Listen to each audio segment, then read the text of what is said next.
Puntahan nyo na to mga idol. Mag-iwan tayo ng 5 sticker dito, tsaka may konting pamerienda. Di naman kalaki yan, pero sakto lang. Dito tayo ngayon sa may Noveleta.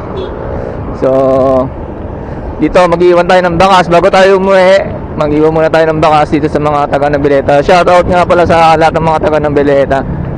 So mag-iwan tayo dito ng bakas ng ating sticker mga idol. Yun o.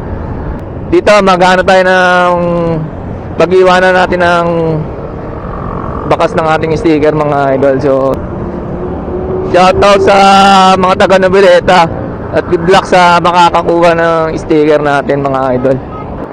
Yun, shoutout sa mga taga rito, sa mga nakakalam ng lugar na to. Yung way na to papuntang Kawit sa may LTO. Yan o, so dito tayo mag-iwan ng bakas mga idol. Yan, sa mga nakakalam kung saan banda to, puntahan nyo na to mga idol. Mag-iwan tayo ng 5 sticker dito, tsaka may konting pamerienda. Di naman kalaki yan, pero sakto lang. So yun mga idol, so sa mga taga Noveleta dyan o papuntang Kawit dito sa LTO, puntahan nyo na to mga idol. So dito ko lang iiwan.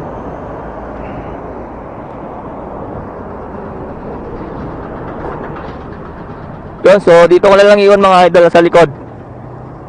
Ayan. Ayan mga lods, dito sa may likod.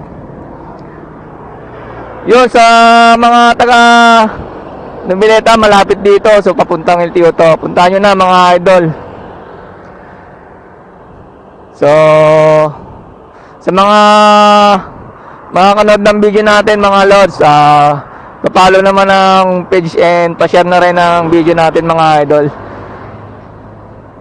Yan, so mga idol, so puntahan nyo na kung taga rito kayo malapit.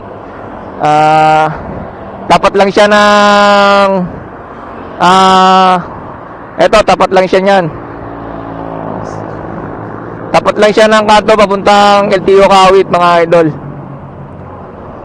Yan, so puntahan nyo na mga idol. So nag-iwan tayo ng bakas ng sticker. So yun lang. So sa lahat ng mga panood ng video na ito at sa mga kakuha, good luck mga idol. So yun lang mga idol. Good luck sa mga kakuha. Let's go.